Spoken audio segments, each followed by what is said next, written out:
우리가 젊음이라는 시간을 바쁘게 통과하며 문득 이런 생각을 할 때가 있습니다. 내가 나이가 들면 정말 힘들 때 누구에게 기댈 수 있을까?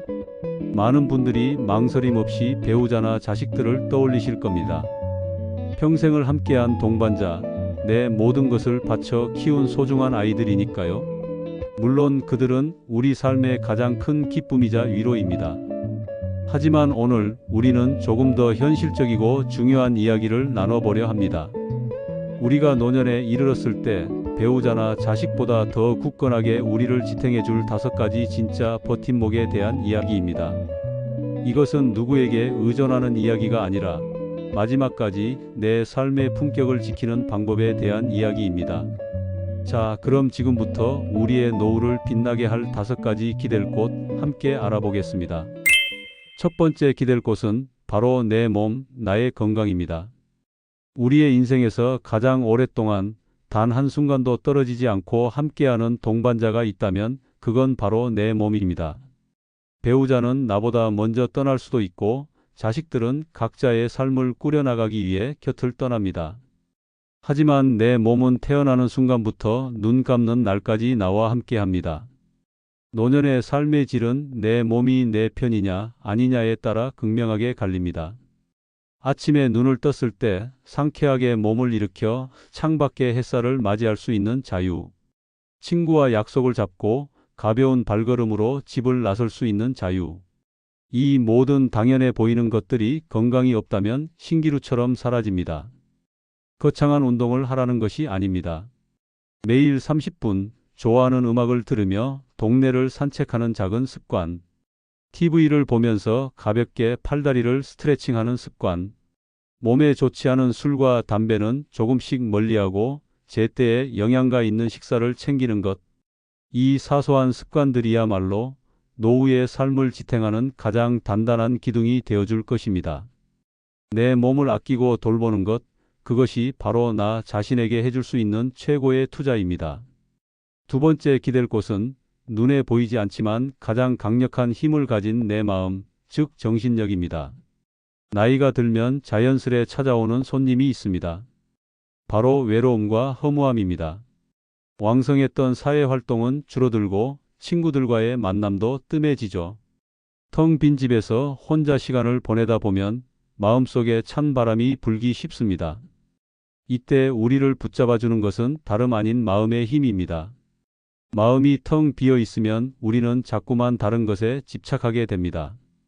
자식에게 서운한 마음을 품거나 돈에 얽매이거나 지나간 과거에 대한 원망 속에서 하루를 보냅니다. 여러분의 마음을 무엇으로 채우고 싶으신가요? 오랫동안 읽고 싶었던 책을 꺼내 들거나 서툰 글씨로 나의 하루를 기록해 보는 것은 어떨까요? 작은 텃밭을 가꾸며 흙을 만지고 내가 키운 작물을 수확하는 기쁨을 느껴보는 것도 좋습니다. 좋아하는 음악을 감상하고 그림을 배우며 새로운 세상에 빠져드는 것도 멋진 일입니다. 나만의 취미와 의미 있는 활동으로 마음을 단단히 채워두세요. 그것이 바로 외로움이라는 파도가 밀려올 때 나를 휩쓸리지 않게 지켜주는 든든한 방파제가 될 것입니다. 세 번째 기댈 곳은 내 삶을 풍요롭게 만들어줄 사람, 즉 다양한 인간관계입니다. 오늘은 누구랑 차 한잔 할까? 이번 주 모임에선 무슨 이야기를 나눌까? 이런 소소한 기대감이 하루를 설레게 하고 삶의 활력이 됩니다. 문제는 우리의 인간관계가 배우자나 자식에게만 지나치게 집중되어 있을 때 발생합니다. 그 관계가 흔들리면 내 삶 전체가 무너지는 듯한 충격을 받게 됩니다. 자식이 바쁘다고 약속을 취소하는 날, 배우자가 먼저 세상을 떠난 후 찾아오는 깊은 공허함은 혼자 감당하기 너무나 벅찹니다. 그래서 노년에는 더더욱 넓고 다양한 인간관계가 필요합니다. 오랜 친구는 물론이고 취미 활동을 통해 만난 새로운 벗, 동네 이웃, 종교 단체나 봉사활동에서 만난 사람들까지 나와 마음을 나눌 수 있는 사람이 많을수록 내 삶의 안전망은 더욱 촘촘해집니다. 나이 들수록 마음의 문을 닫기보다 먼저 다가가고 먼저 웃어주고 다른 사람의 이야기에 귀 기울여 보세요. 따뜻한 관계 속에서 피어나는 유대감은 그 어떤 보약보다 우리를 건강하게 만듭니다. 네 번째 기댈 곳은 우리의 자존심과 품격을 지켜줄 내 돈, 즉 경제적 자립입니다. 오해하지 마세요. 돈이 많아야 행복하다는 뜻이 결코 아닙니다. 여기서 중요한 것은 스스로 내 생활을 유지할 수 있을 정도의 돈입니다. 실제 사례를 보면 그 차이가 명확합니다. 자식에게 매달 용돈을 받아 생활하는 분은 돈을 쓸 때마다 미안한 마음에 눈치를 보게 되고 자존감이 낮아지기 쉽습니다. 반면 적은 연금이라도 스스로 관리하는 분은 이건 내가 번 돈, 내가 모은 돈이라는 자부심이 있습니다. 내 용돈, 내 병원비, 친구와 밥 한 끼 사 먹을 돈. 이 정도를 내 힘으로 감당할 수 있을 때 우리는 비로소 당당해질 수 있습니다. 손주에게 작은 선물 하나 사줄 수 있는 기쁨, 남에게 아쉬운 소리 하지 않고 내 삶을 꾸려나갈 수 있는 안정감.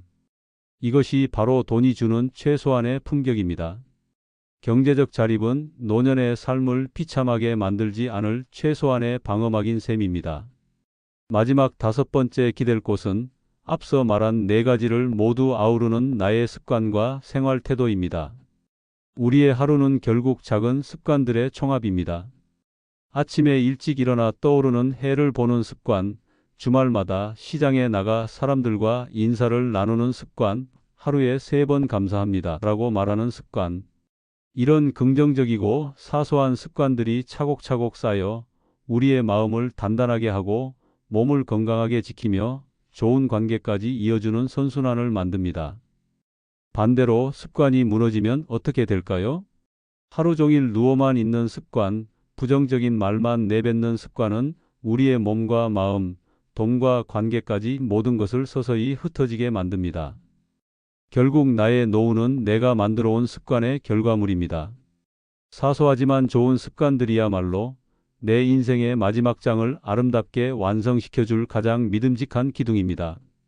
여러분, 오늘 이야기한 5가지 기둥을 다시 한번 정리해 볼까요?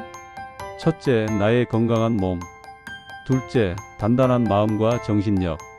셋째, 풍요로운 인간관계. 넷째, 당당함을 지켜줄 경제력.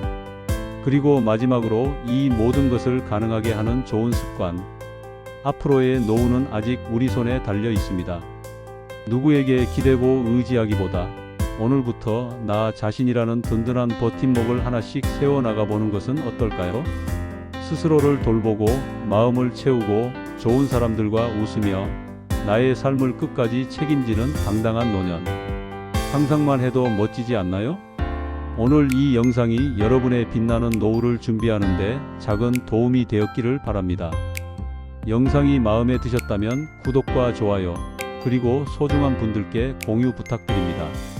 시청해 주셔서 감사합니다.